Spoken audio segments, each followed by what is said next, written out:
Hi there folks, and welcome to this week's Word Solutions for the Daily Rigour issue number 174. So in our first story we've got a wee expressive art story for you.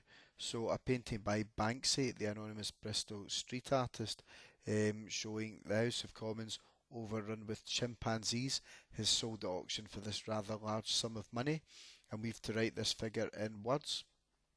Well, I think it's going to help us first of all if we write it out in digits. Now, the M obviously stands for million, so it's going to be 9 million, and then it's going to have an 8, a 7, a 9, and a 5 after the 9. And of course, million means six things would need to come after the 9.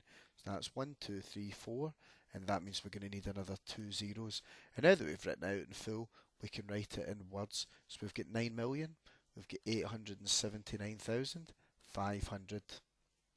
Okay, so on to our second story. So, a big study showing that texting is almost as fast as typing, and on average, keyboard typists can usually type between 35 and 65 words per minute. So, according to this study, what is the minimum time it would take to type a 455 word English essay? And yes, the number's been chosen on purpose here. So, the minimum length of time would be 65 words per minute. So we need to know how many times 65 goes into 455. So we need to do 455 divided by 65, which gives us 7 minutes. So part B, what would the maximum length of time be? Well, the maximum length of time would be for the slowest typer at 35 words per minute. So we need to see how many times 35 goes into 455, and that goes in 13 times, so the answer is 13 minutes. So part C, according to the study, what is the minimum length of time needed to type this news article? So if you counted all the words, I wonder if any of you managed it successfully. There are 130 words in this news article, and for the minimum length of time, we need the fastest typer, so we need to see how many times 65 goes into that.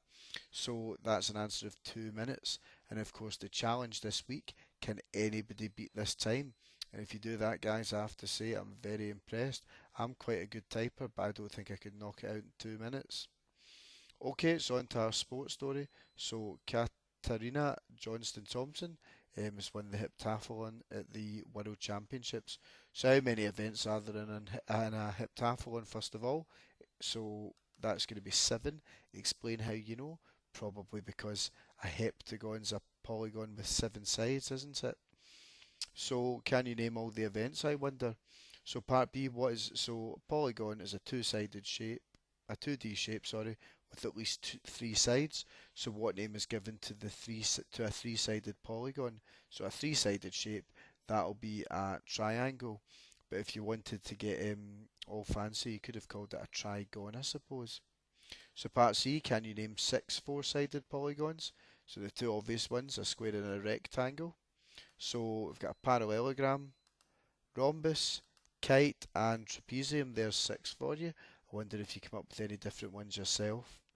So D, how many sides does a heptagon have? Well, it's a given then, it's going to be 7, isn't it? So part E, can you name the polygon shown in the picture? So 1, 2, 3, 4, 5 sides. So that's going to be a pentagon. And then for the show-offs out there, how many sides does a hendecagon have? So that's 11. So I wonder if you managed to get the show-offs part correct there. Anyway, on to our final story now. So we've got we story from the UK. There's 2 giant greenhouses already underway to be built, and they aim to produce 10% of the UK's tomatoes. So they currently use 500,000 or half a million tons of tomatoes a year. So how many kilograms of tomatoes do the greenhouses aim to provide per year? Well, it's 10% of 500,000. So to find 10%, we divide by 10, because 10 goes into 100 10 times exactly.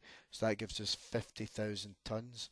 Now, there's 1,000 kilograms in every ton, so we need to multiply this number by 1,000 to get the number of kilograms. So the final answer is 50 million kilograms. And there you have it, folks. That's our word solutions for this week. Hope you got on okay with this week's problems. Stay tuned for next week's edition, when we're going to be looking at more stories from the news of the week and the numbers behind them. But in the meantime, thanks for watching, and bye for now.